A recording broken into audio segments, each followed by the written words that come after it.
Carta a los Hebreos. Hebreos, capítulo 1.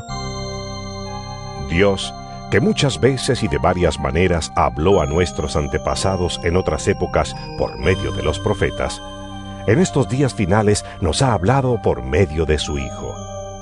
A éste lo designó heredero de todo y por medio de él hizo el universo.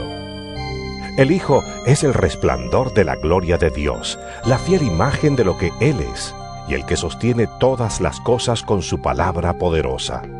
Después de llevar a cabo la purificación de los pecados, se sentó a la derecha de la majestad en las alturas. Así llegó a ser superior a los ángeles en la misma medida en que el nombre que ha heredado supera en excelencia al de ellos. Porque, ¿a cuál de los ángeles dijo Dios jamás: Tú eres mi hijo, hoy mismo te he engendrado? Y en otro pasaje: Yo seré su padre, y él será mi hijo. Además, al introducir a su primogénito en el mundo, Dios dice: Que lo adoren todos los ángeles de Dios.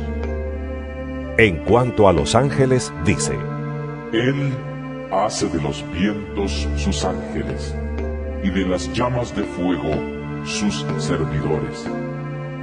Pero con respecto al Hijo dice: Tu trono, oh Dios, permanece por los siglos de los siglos, y el cetro de tu reino es un cetro de justicia. Has amado la justicia y odiado la maldad. Por eso Dios, tu Dios, te ha ungido con aceite de alegría, exaltándote por encima de tus compañeros. También dice: En el principio, oh Señor, tú afirmaste la tierra, y los cielos son la obra de tus manos. Ellos perecerán, pero tú permaneces para siempre. Todos ellos se desgastarán como un vestido. Los doblarás como un manto y cambiarán como ropa que se muda. Pero tú eres siempre el mismo, y tus años no tienen fin. ¿A cuál de los ángeles dijo Dios jamás: Siéntate a mi derecha, hasta que ponga a tus enemigos por estrado de tus pies? ¿No son todos los ángeles espíritus dedicados al servicio divino, enviados para ayudar a los que han de heredar la salvación? Hebreos, capítulo 2. Por eso es necesario que prestemos más atención a lo que hemos oído, no sea que perdamos el rumbo. Porque si el mensaje anunciado por los ángeles tuvo validez y toda transgresión y desobediencia recibió su justo castigo, ¿cómo escaparemos nosotros si descuidamos una salvación tan grande? Esta salvación fue anunciada primeramente por el Señor, y los que la oyeron nos la confirmaron. A la vez, Dios ratificó su testimonio acerca de ella con señales, prodigios, diversos milagros y dones distribuidos por el Espíritu Santo, según su voluntad. Dios no puso bajo el dominio de los ángeles el mundo venidero del que estamos hablando, como alguien ha atestiguado en algún lugar. ¿Qué es el hombre para que en él pienses? ¿Qué es el ser humano para que lo tomes en cuenta? Lo hiciste un poco menor que los ángeles y lo coronaste de gloria y de honra. Todo lo sometiste a su dominio.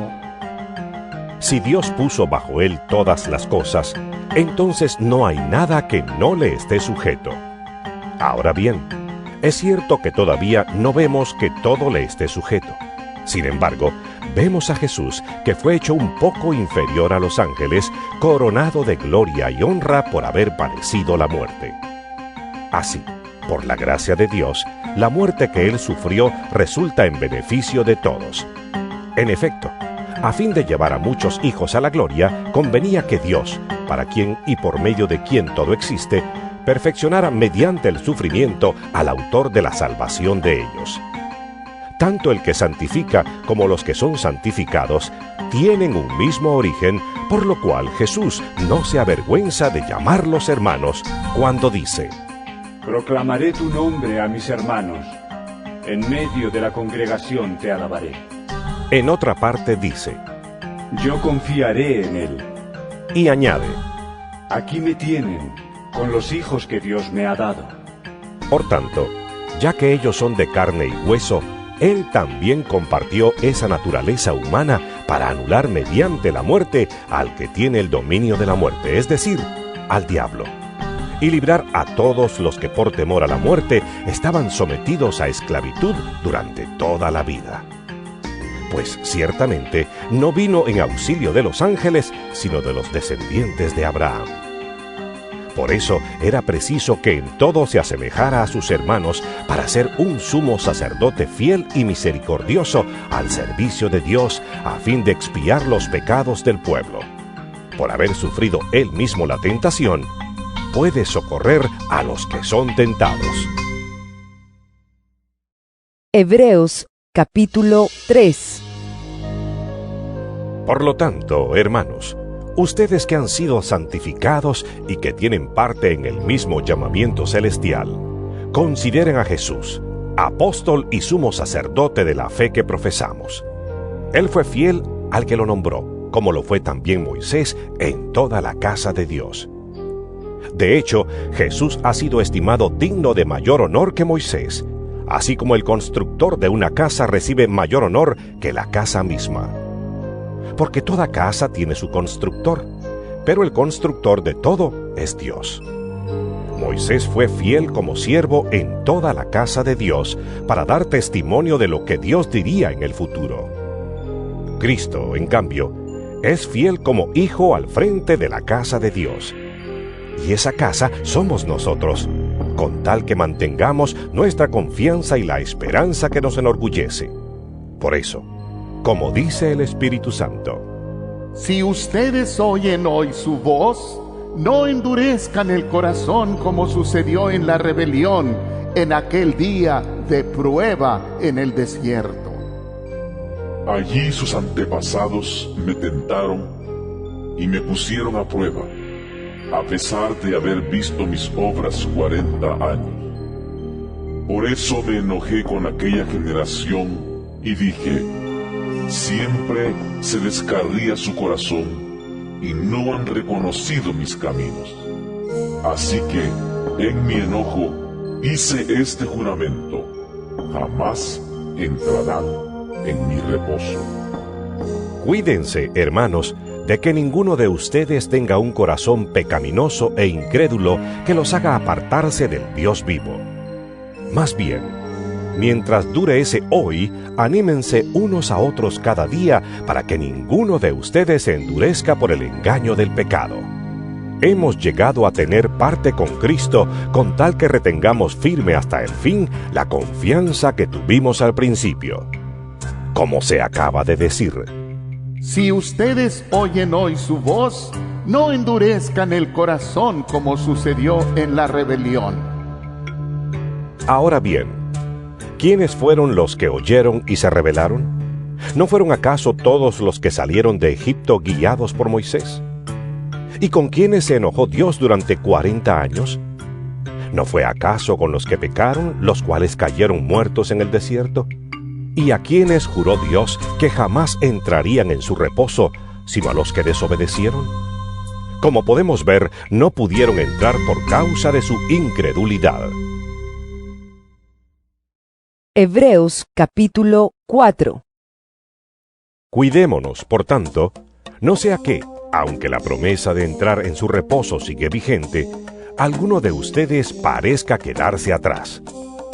Porque a nosotros, lo mismo que a ellos, se nos ha anunciado la buena noticia, pero el mensaje que escucharon no les sirvió de nada porque no se unieron en la fe a los que habían prestado atención a ese mensaje. En tal reposo entramos los que somos creyentes, conforme Dios ha dicho. Así que, en mi enojo, hice este juramento: jamás entrarán en mi reposo. Es cierto que su trabajo quedó terminado con la creación del mundo, pues en algún lugar se ha dicho así del séptimo día. Y en el séptimo día reposó Dios de todas sus obras. Y en el pasaje citado también dice: Jamás entrarán en mi reposo. Sin embargo, todavía falta que algunos entren en ese reposo, y los primeros a quienes se les anunció la buena noticia no entraron por causa de su desobediencia. Por eso, Dios volvió a fijar un día, que es hoy, cuando mucho después declaró por medio de David lo que ya se ha mencionado. Si ustedes oyen hoy su voz, no endurezcan el corazón. Si Josué les hubiera dado el reposo, Dios no habría hablado posteriormente de otro día. Por consiguiente, queda todavía un reposo especial para el pueblo de Dios, porque el que entra en el reposo de Dios descansa también de sus obras, así como Dios descansó de las suyas. Esforcémonos, pues, por entrar en ese reposo, para que nadie caiga al seguir aquel ejemplo de desobediencia.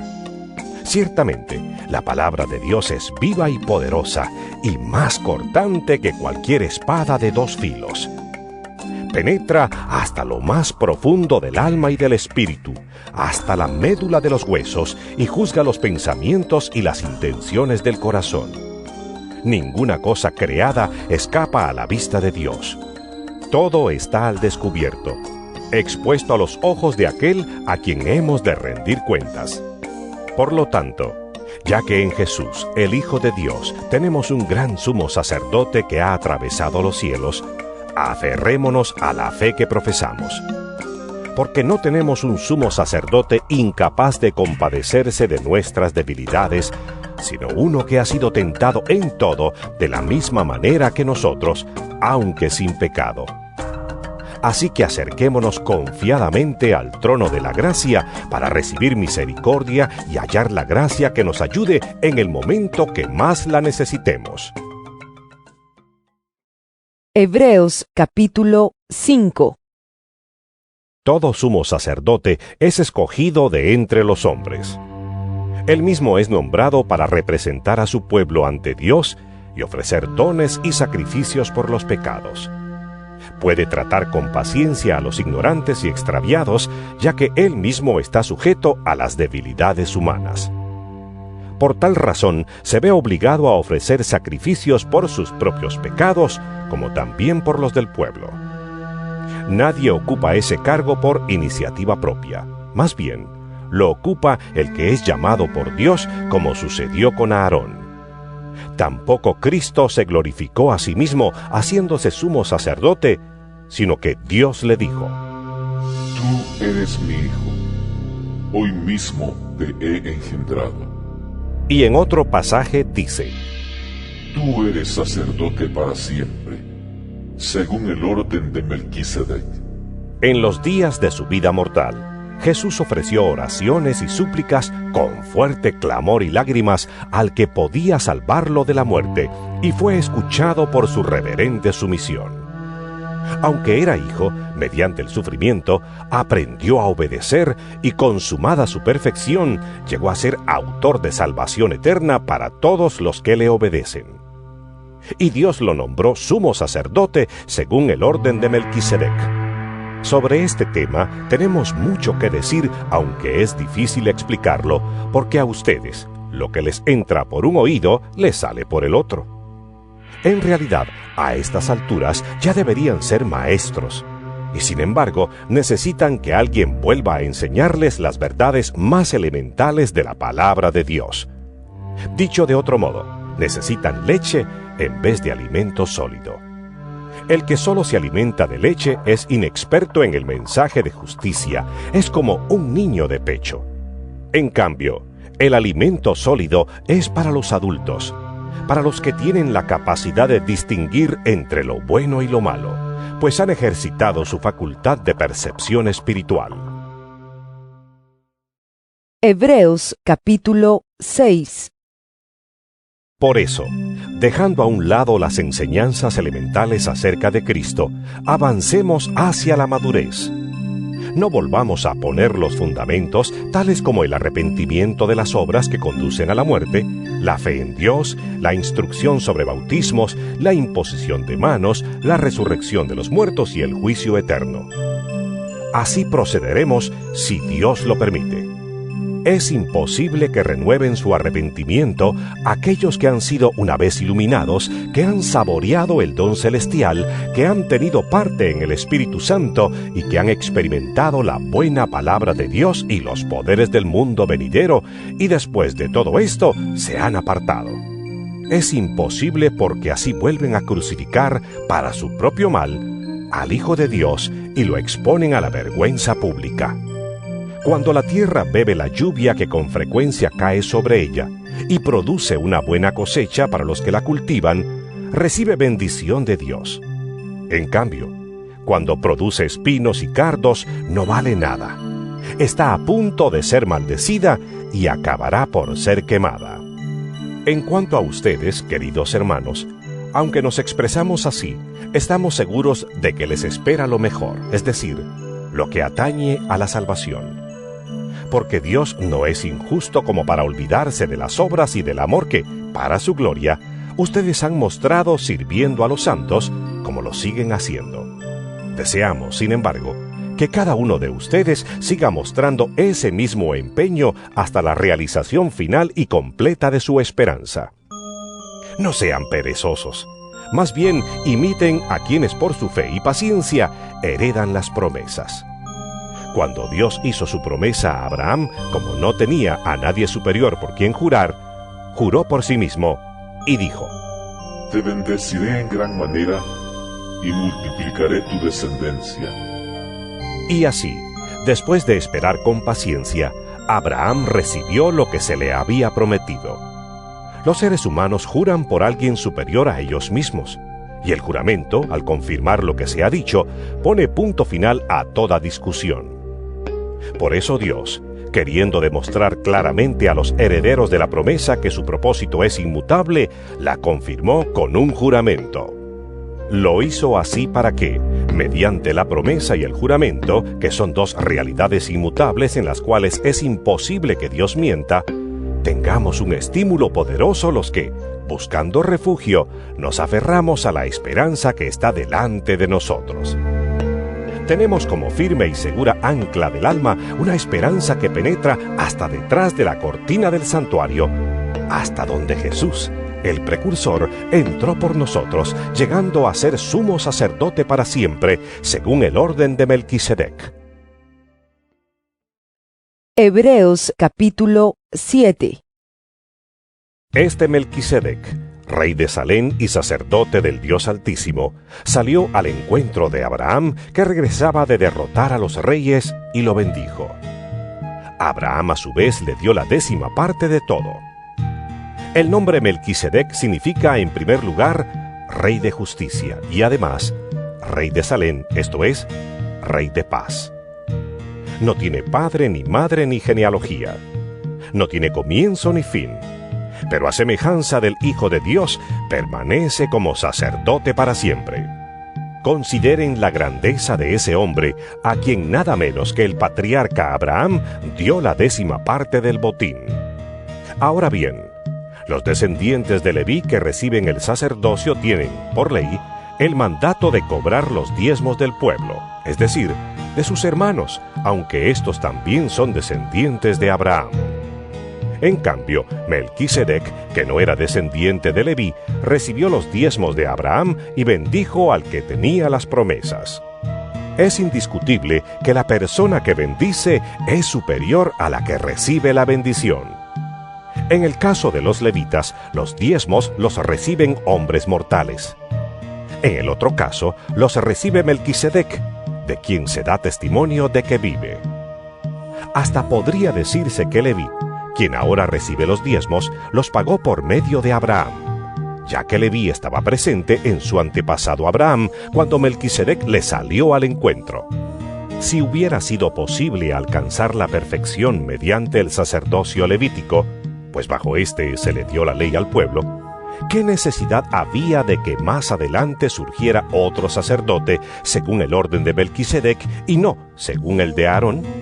Porque cuando cambia el sacerdocio, también tiene que cambiarse la ley. En efecto, Jesús, de quien se dicen estas cosas, era de otra tribu de la cual nadie se ha dedicado al servicio del altar. Es evidente que nuestro Señor procedía de la tribu de Judá, respecto a la cual nada dijo Moisés con relación al sacerdocio.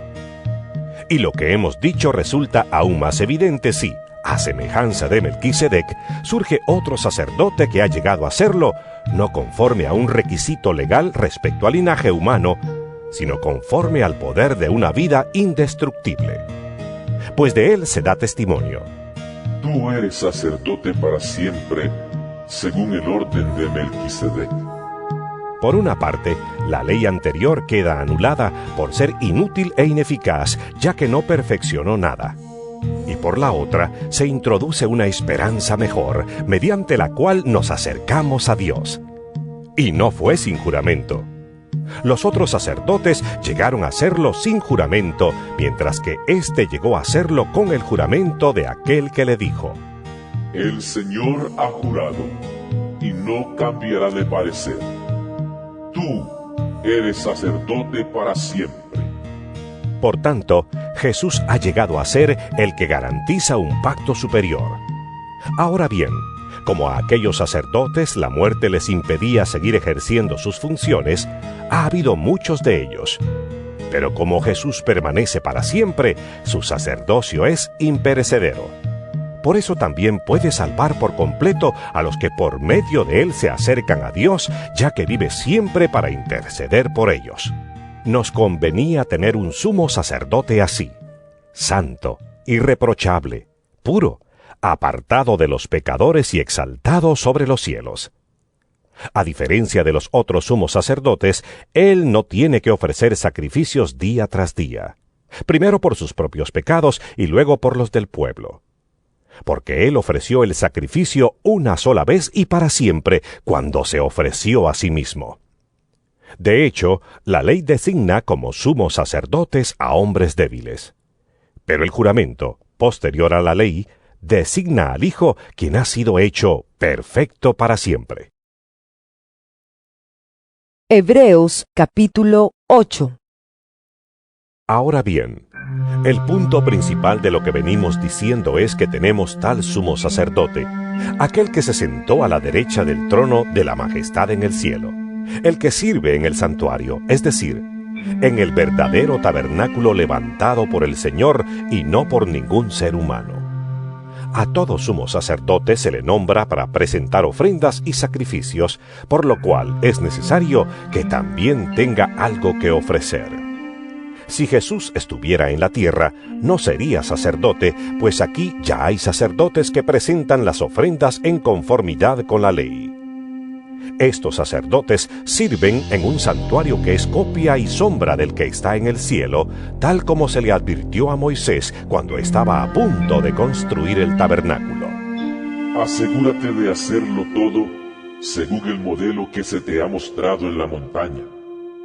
Pero el servicio sacerdotal que Jesús ha recibido es superior al de ellos, así como el pacto del cual es mediador es superior al antiguo, puesto que se basa en mejores promesas. Efectivamente, si ese primer pacto hubiera sido perfecto, no habría lugar para un segundo pacto. Pero Dios, reprochándole sus defectos, dijo: Vienen días, dice el Señor, en que haré un nuevo pacto con la casa de Israel y con la casa de Judá. No será un pacto como el que hice con sus antepasados el día en que los tomé de la mano y los saqué de Egipto, ya que ellos no permanecieron fieles a mi pacto y yo los abandoné, dice el Señor. Este es el pacto que después de aquel tiempo haré con la casa de Israel, dice el Señor. Pondré mis leyes en su mente y las escribiré en su corazón. Yo seré su Dios, y ellos serán mi pueblo. Ya no tendrá nadie que enseñar a su prójimo ni dirá nadie a su hermano, conoce al Señor, porque todos, desde el más pequeño hasta el más grande, me conocerán.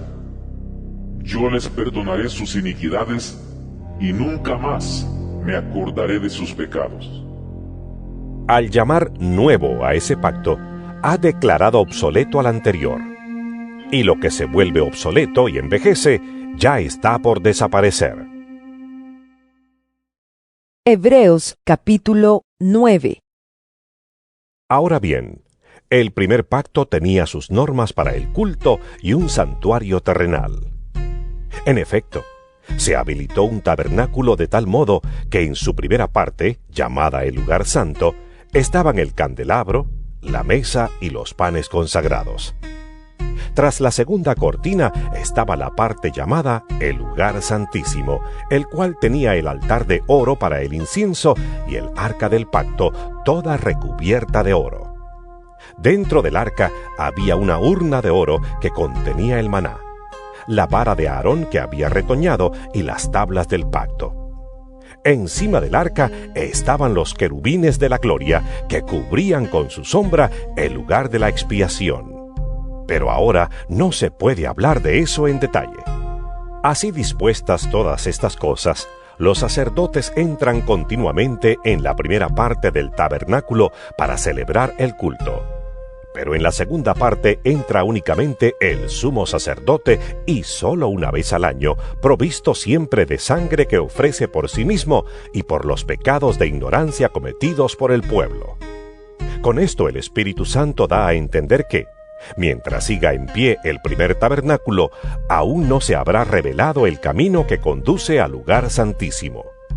Esto nos ilustra hoy día que las ofrendas y los sacrificios que allí se ofrecen no tienen poder alguno para perfeccionar la conciencia de los que celebran ese culto. No se trata más que de reglas externas relacionadas con alimentos, bebidas y diversas ceremonias de purificación, válidas solo hasta el tiempo señalado para reformarlo todo. Cristo, por el contrario, al presentarse como sumo sacerdote de los bienes definitivos en el tabernáculo más excelente y perfecto, no hecho por manos humanas, es decir, que no es de esta creación, entró una sola vez y para siempre en el lugar santísimo. No lo hizo con sangre de machos cabríos y becerros, sino con su propia sangre, logrando así un rescate eterno. La sangre de machos cabríos y de toros y las cenizas de una novilla rociadas sobre personas impuras la santifican de modo que quedan limpias por fuera. Si esto es así, cuanto más la sangre de Cristo, quien por medio del Espíritu Eterno se ofreció sin mancha a Dios, purificará nuestra conciencia de las obras que conducen a la muerte, a fin de que sirvamos al Dios viviente. Por eso Cristo es mediador de un nuevo pacto, para que los llamados reciban la herencia eterna prometida, ahora que Él ha muerto para liberarlos de los pecados cometidos bajo el primer pacto. En el caso de un testamento, es necesario constatar la muerte del testador, pues un testamento solo adquiere validez cuando el testador muere y no entra en vigor mientras vive. De ahí que ni siquiera el primer pacto se haya establecido sin sangre. Después de promulgar todos los mandamientos de la ley a todo el pueblo, Moisés tomó la sangre de los becerros junto con agua, lana escarlata y ramas de hisopo, y roció el libro de la ley y a todo el pueblo, diciendo: Esta es la sangre del pacto que Dios ha mandado que ustedes cumplan. De la misma manera, roció con la sangre el tabernáculo y todos los objetos que se usaban en el culto. De hecho, la ley exige que casi todo sea purificado con sangre, pues sin derramamiento de sangre no hay perdón. Así que era necesario que las copias de las realidades celestiales fueran purificadas con esos sacrificios, pero que las realidades mismas lo fueran con sacrificios superiores a aquellos. En efecto, Cristo no entró en un santuario hecho por manos humanas, simple copia del verdadero santuario, sino en el cielo mismo, para presentarse ahora ante Dios en favor nuestro. Ni entró en el cielo para ofrecerse vez tras vez, como entra el sumo sacerdote en el lugar santísimo cada año con sangre ajena. Si así fuera, Cristo habría tenido que sufrir muchas veces desde la creación del mundo. Al contrario, ahora, al final de los tiempos, se ha presentado una sola vez y para siempre a fin de acabar con el pecado mediante el sacrificio de sí mismo. Y así como está establecido que los seres humanos mueran una sola vez y después venga el juicio, también Cristo fue ofrecido en sacrificio una sola vez para quitar los pecados de muchos, y aparecerá por segunda vez, ya no para cargar con pecado alguno, sino para traer salvación a quienes lo esperan. Hebreos capítulo 10. La ley es sólo una sombra de los bienes venideros y no la presencia misma de estas realidades. Por eso nunca puede, mediante los mismos sacrificios que se ofrecen sin cesar año tras año, hacer perfectos a los que adoran. De otra manera, ¿no habrían dejado ya de hacerse sacrificios? Pues los que rinden culto, purificados de una vez por todas, ya no se habrían sentido culpables de pecado. Pero esos sacrificios son un recordatorio anual de los pecados, ya que es imposible que la sangre de los toros y de los machos cabríos quite los pecados. Por eso, al entrar en el mundo, Cristo dijo: A ti no te complacen sacrificios ni ofrendas. En su lugar me preparaste un cuerpo. No te agradaron ni holocaustos ni sacrificios por el pecado. Por eso dije: aquí me tienes. Como el libro dice de mí: he venido, oh Dios, a hacer tu voluntad. Primero dijo: sacrificios y ofrendas, holocaustos y expiaciones no te complacen ni fueron de tu agrado, a pesar de que la ley exigía que se ofrecieran. Luego añadió: aquí me tienes, he venido a hacer tu voluntad. Así quitó lo primero para establecer lo segundo. Y en virtud de esa voluntad somos santificados mediante el sacrificio del cuerpo de Jesucristo, ofrecido una vez y para siempre. Todo sacerdote celebra el culto día tras día ofreciendo repetidas veces los mismos sacrificios que nunca pueden quitar los pecados. Pero este sacerdote, después de ofrecer por los pecados un solo sacrificio para siempre, se sentó a la derecha de Dios, en espera de que sus enemigos sean puestos por estrado de sus pies. Porque con un solo sacrificio ha hecho perfectos para siempre a los que está santificando. También el Espíritu Santo nos da testimonio de ello. Primero dice: Este es el pacto que haré con ellos después de aquel tiempo, dice el Señor. Pondré mis leyes en su corazón y las escribiré en su mente. Después añade: y nunca más me acordaré de sus pecados y maldades. Y cuando estos han sido perdonados, ya no hace falta otro sacrificio por el pecado. Así que, hermanos, mediante la sangre de Jesús tenemos plena libertad para entrar en el lugar santísimo por el camino nuevo y vivo que Él nos ha abierto a través de la cortina, es decir, a través de su cuerpo. Y tenemos además un gran sacerdote al frente de la familia de Dios. Acerquémonos, pues, a Dios con corazón sincero y con la plena seguridad que da la fe, interiormente purificados de una conciencia culpable y exteriormente lavados con agua pura.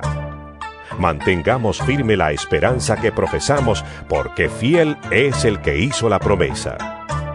Preocupémonos los unos por los otros, a fin de estimularnos al amor y a las buenas obras. No dejemos de congregarnos como acostumbran hacerlo algunos, sino animémonos unos a otros, y con mayor razón ahora que vemos que aquel día se acerca. Si después de recibir el conocimiento de la verdad pecamos obstinadamente, ya no hay sacrificio por los pecados.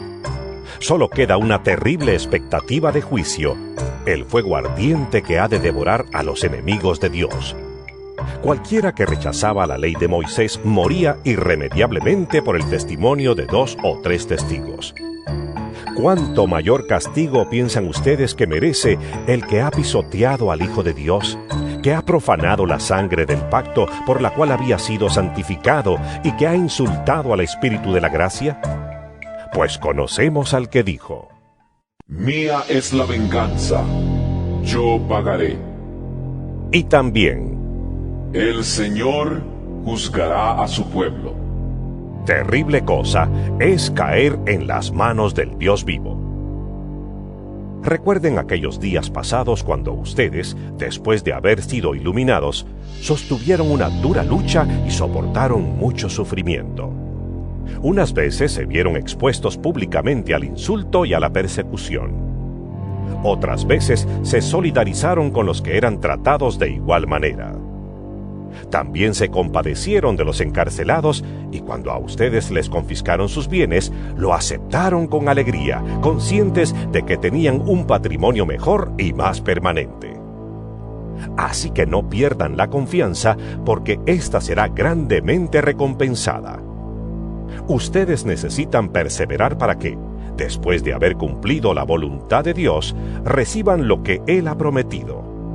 Pues dentro de muy poco tiempo, El que ha de venir vendrá, y no tardará. Pero mi justo vivirá por la fe. Y si se vuelve atrás, no será de mi agrado. pero nosotros no somos de los que se vuelven atrás y acaban por perderse, sino de los que tienen fe y preservan su vida. Hebreos capítulo 11. Ahora bien, la fe es la garantía de lo que se espera, la certeza de lo que no se ve. Gracias a ella fueron aprobados los antiguos. Por la fe entendemos que el universo fue formado por la palabra de Dios, de modo que lo visible no provino de lo que se ve. Por la fe Abel ofreció a Dios un sacrificio más aceptable que el de Caín, por lo cual recibió testimonio de ser justo, pues Dios aceptó su ofrenda. Y por la fe Abel, a pesar de estar muerto, habla todavía. Por la fe Enoc fue sacado de este mundo sin experimentar la muerte. No fue hallado porque Dios se lo llevó, pero antes de ser llevado recibió testimonio de haber agradado a Dios. En realidad, sin fe es imposible agradar a Dios, ya que cualquiera que se acerca a Dios tiene que creer que Él existe y que recompensa a quienes lo buscan. Por la fe Noé, advertido sobre cosas que aún no se veían, con temor reverente construyó un arca para salvar a su familia. Por esa fe condenó al mundo y llegó a ser heredero de la justicia que viene por la fe.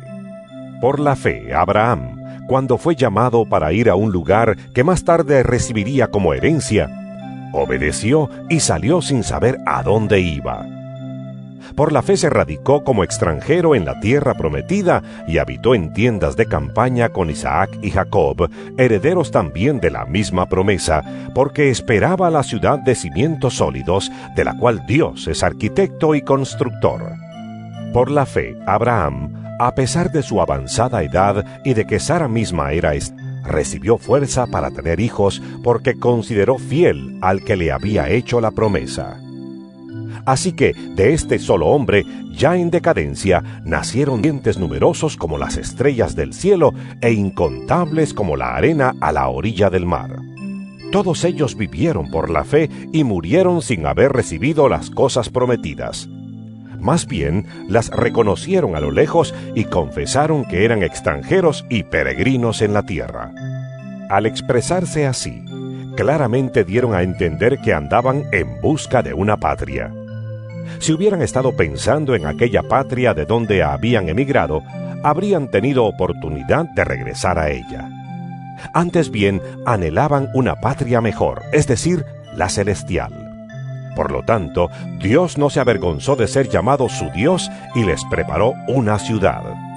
Por la fe, Abraham, que había recibido las promesas, fue puesto a prueba y ofreció a Isaac, su hijo único, a pesar de que Dios le había dicho: Tu descendencia se establecerá por medio de Isaac. Consideraba Abraham que Dios tiene poder hasta para resucitar a los muertos. Y así, en sentido figurado, recobró a Isaac de entre los muertos. Por la fe Isaac bendijo a Jacob y a Esaú, previendo lo que les esperaba en el futuro. Por la fe, Jacob, cuando estaba a punto de morir, bendijo a cada uno de los hijos de José y adoró apoyándose en la punta de su bastón. Por la fe, José, al fin de su vida, se refirió a la salida de los israelitas de Egipto y dio instrucciones acerca de sus restos mortales. Por la fe, Moisés, recién nacido, fue escondido por sus padres durante 3 meses porque vieron que era un niño precioso y no tuvieron miedo del edicto del rey. Por la fe, Moisés, ya adulto, renunció a ser llamado hijo de la hija del faraón. Prefirió ser maltratado con el pueblo de Dios a disfrutar de los efímeros placeres del pecado. Consideró que el oprobio por causa del Mesías era una mayor riqueza que los tesoros de Egipto, porque tenía la mirada puesta en la recompensa. Por la fe salió de Egipto sin tenerle miedo a la ira del rey, pues se mantuvo firme como si estuviera viendo al invisible. Por la fe celebró la Pascua y el rociamiento de la sangre, para que el exterminador de los primogénitos no tocara a los de Israel. Por la fe el pueblo cruzó el Mar Rojo como por tierra seca. Pero cuando los egipcios intentaron cruzarlo, se ahogaron. Por la fe cayeron las murallas de Jericó, después de haber marchado el pueblo 7 días a su alrededor. Por la fe la prostituta Rahab no murió junto con los desobedientes, pues había recibido en paz a los espías. ¿Qué más voy a decir? Me faltaría tiempo para hablar de Gedeón, Barak, Sansón, Jefté, David, Samuel y los profetas, los cuales por la fe conquistaron reinos, hicieron justicia y alcanzaron lo prometido, cerraron bocas de leones, apagaron la furia de las llamas y escaparon del filo de la espada.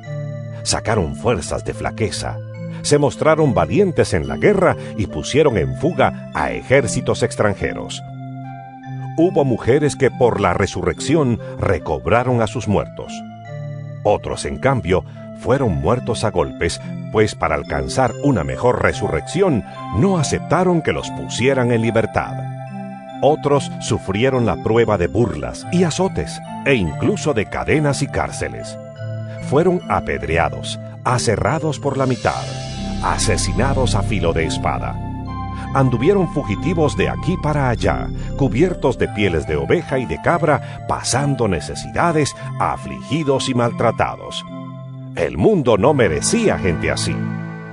Anduvieron sin rumbo por desiertos y montañas, por cuevas y cavernas.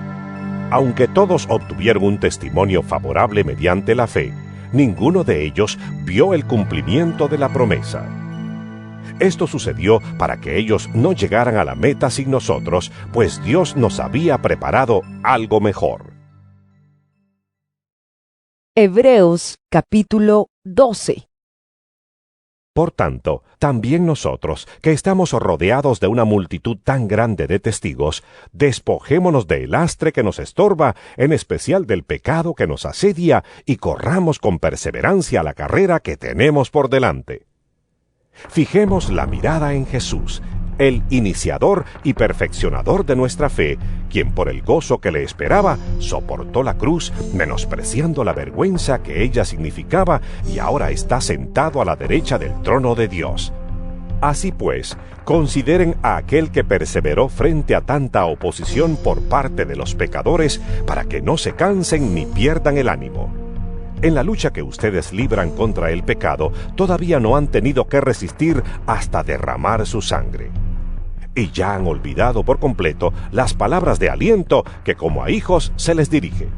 Hijo mío, no tomes a la ligera la disciplina del Señor, ni te desanimes cuando te reprenda, porque el Señor disciplina a los que ama y azota a todo el que recibe como hijo. Lo que soportan es para su disciplina, pues Dios los está tratando como a hijos. ¿Qué hijo hay a quien el Padre no disciplina? Si a ustedes se les deja sin la disciplina que todos reciben, entonces son bastardos y no hijos legítimos. Después de todo, aunque nuestros padres humanos nos disciplinaban, los respetábamos.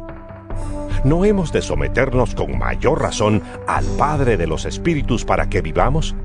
En efecto, Nuestros padres nos disciplinaban por un breve tiempo, como mejor les parecía.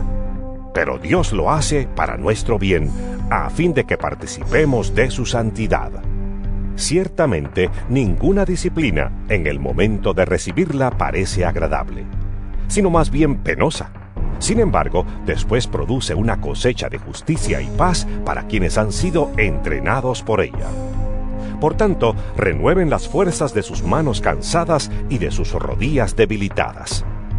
Hagan sendas derechas para sus pies, para que la pierna coja no se disloque, sino que se sane. Busquen la paz con todos y la santidad, sin la cual nadie verá al Señor. Asegúrense de que nadie deje de alcanzar la gracia de Dios, de que ninguna raíz amarga brote y cause dificultades y corrompa a muchos, y de que nadie sea inmoral ni profano como Esaú, quien por un solo plato de comida vendió sus derechos de hijo mayor. Después, como ya saben, cuando quiso heredar esa bendición, fue rechazado. No se le dio lugar para el arrepentimiento, aunque con lágrimas buscó la bendición. Ustedes no se han acercado a una montaña que se pueda tocar o que esté ardiendo en fuego, ni a oscuridad, tinieblas y tormenta, ni a sonido de trompeta, ni a tal clamor de palabras que quienes lo oyeron suplicaron que no se les hablara más, porque no podían soportar esta orden. Será apedreado todo el que toque la montaña, aunque sea un animal. Tan terrible era este espectáculo que Moisés dijo: Estoy temblando de miedo. Por el contrario, ustedes se han acercado al monte Sión, a la Jerusalén celestial, la ciudad del Dios viviente. Se han acercado a millares y millares de ángeles, a una asamblea gozosa, a la iglesia de los primogénitos inscritos en el cielo. Se han acercado a Dios, el juez de todos, a los espíritus de los justos que han llegado a la perfección, a Jesús, el mediador de un nuevo pacto, y a la sangre rociada que habla con más fuerza que la de Abel. Tengan cuidado de no rechazar al que habla, pues si no escaparon aquellos que rechazaron al que los amonestaba en la tierra, mucho menos escaparemos nosotros si le volvemos la espalda al que nos amonesta desde el cielo. En aquella ocasión, su voz conmovió la tierra, pero ahora ha prometido: Una vez más, haré que se estremezca no solo la tierra, sino también el cielo. La frase "una vez más" indica la transformación de las cosas movibles, es decir, las creadas para que permanezca lo inconmovible. Así que nosotros, que estamos recibiendo un reino inconmovible, seamos agradecidos. Inspirados por esta gratitud, adoremos a Dios como a Él le agrada, con temor reverente, porque nuestro Dios es fuego consumidor. Hebreos capítulo 13. Sigan amándose unos a otros fraternalmente.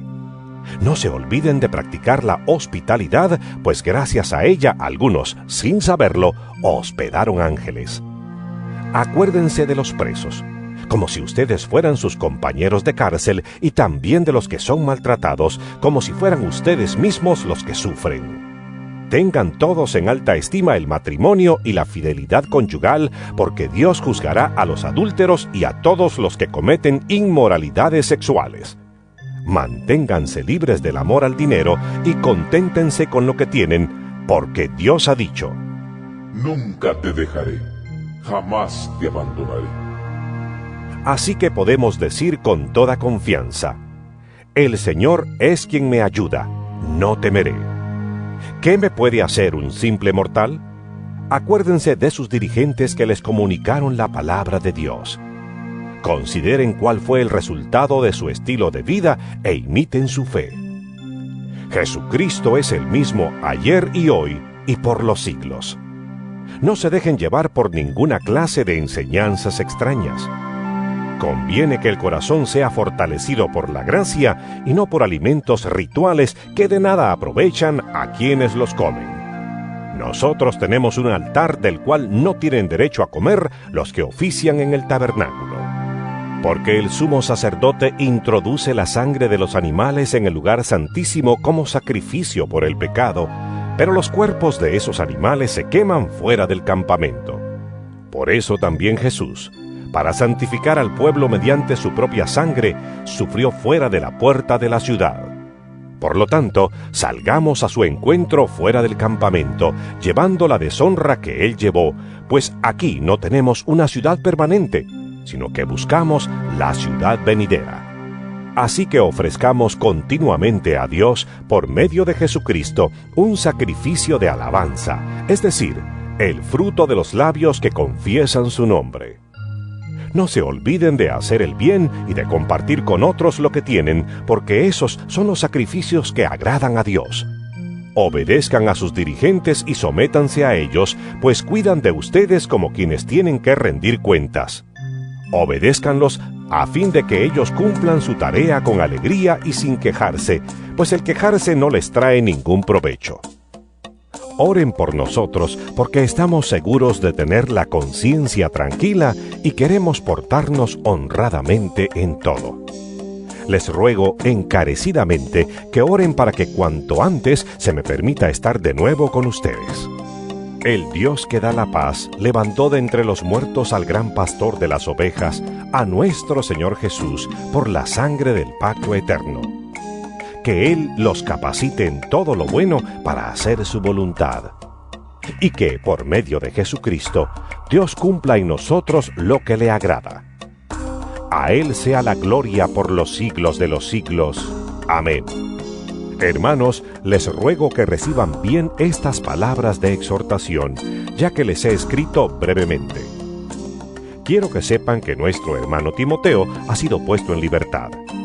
Si llega pronto, iré con él a verlos. Saluden a todos sus dirigentes y a todos los santos. Los de Italia les mandan saludos. Que la gracia sea con todos ustedes.